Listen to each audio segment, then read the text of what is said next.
Same এরকম 2 মাস আমি শিখছি এখন থেকে। আজও আমি অন্তত কিনে নিচ্ছি কমপ্লেন না খুব ভালো।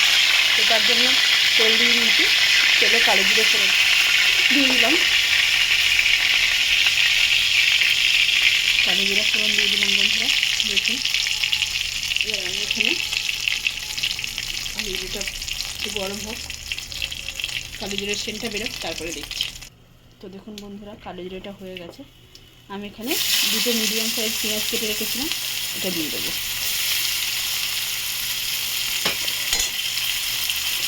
দিয়ে এটাকে ভেজে নেবো ভালো করে।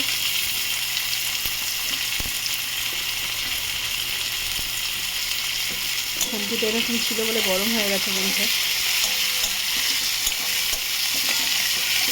দেখুন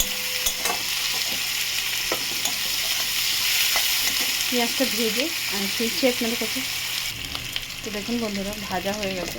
এবার আমি 2খানা টমেটো কেটে রেখেছি, সেটাও দিয়ে দিলাম। এটাও ভালো করে ভেজে নেবো। তার সাথে স্বাদ মতো নুন দিয়ে দিলাম। টমেটোও গলে যাবে, পেঁয়াজটাও লাল লাল হয়ে যাবে, পরে ফিরছি। তো বন্ধুরা দেখুন এখানে আমি সর্ষে ভেজে রেখেছি, এই সর্ষে বেটে রেখেছি। তো এর মধ্যে একটু জল দিয়ে পাতলা করে নেবো। কালকে বেটেছিলাম বন্ধুরা, তো আমি মাছটা করার জন্য রেখে দিয়েছিলাম, একটু জল দিয়ে পাতলা করে নেবো। আর ওইদিকে দেখি পেঁয়াজটা কত বেড়ে যাচ্ছে। দেখি পেঁয়াজটা আমাকে মোটামুটি ভাজা হচ্ছে। এবার আমি এর মধ্যে স্বাদ মতো মশলাগুলো দিয়ে দেবো, যে যেমন ঝাল খাবে। লঙ্কা 1 চামচ, হলুদ 1 চামচ, জিরে গুঁড়ো 1 চামচ, সামান্য একটু জল। মশলাটা পুড়ে যায়।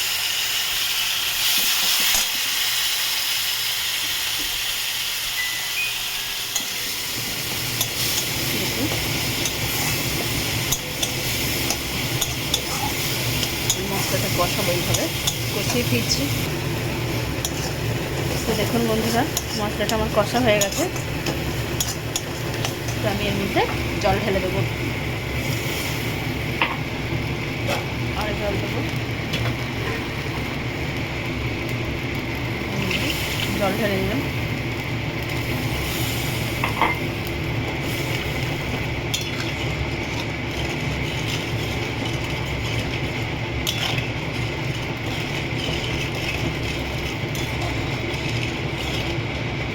ফিরছি ফুটুক।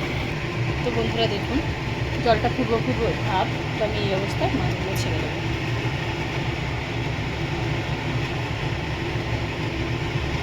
এমনি এই মাছ নরম হয়, বুঝে বুঝে করতে হবে। আমি তো তাও বেশি করেই ভেজেছি। ছেড়ে দিলাম মাছগুলো সব। ওর সাথে সর্ষের জলটা আর সর্ষেটা দিয়ে দিলাম। এটা ফুটুক বন্ধুরা, ফিরছি আমি। তো বন্ধুরা দেখুন ঝোলটা ফুটে গেছে। আমি স্বাদটা ব্যালেন্স করার জন্য একটু চিনি দিয়ে দিলাম, সামান্য একটু, আর কটা কাঁচা লঙ্কা দিয়ে দিলাম। দিয়ে এটাকে ঢাকা দেবো, ঢাকা দিয়ে পরে ফিরছি। বন্ধুরা এবার ঢাকনাটা খুলবো। ঝোল এখনও কমেনি, এবার ঢাকনাটা ছেড়েই রান্নাটা করব। ঝোলটা কমিয়ে নেব, ঝোলটা কমিয়ে নিয়ে ফিরছি। তো বন্ধুরা দেখুন ঝোল অনেকটা কমে গেছে, দেখলাম নিচে লেগে লেগে যাচ্ছে। তো আমি এই পর্যায়ে ধনে পাতা একটু ছড়িয়ে দিলাম উপর থেকে।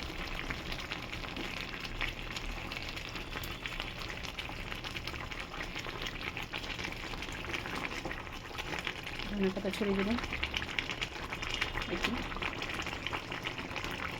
তো বন্ধুরা আপনারা ট্রাই করবে, ট্রাই করে আমাকে কমেন্ট সেকশনে কমেন্ট করে জানাবেন আমার রেসিপিটা কেমন লেগেছে। ভালো লাগলে লাইক কমেন্ট শেয়ার করবে, আর আমার চ্যানেলটা সাবস্ক্রাইব করে দেবেন। গ্যাসটা অফ করে দিই, আমার চ্যানেলটা সাবস্ক্রাইব করে দেবেন। ভালো থাকবেন, সুস্থ থাকবেন। থ্যাংক ইউ ফর ওয়াচিং বন্ধুরা, বাই বাই।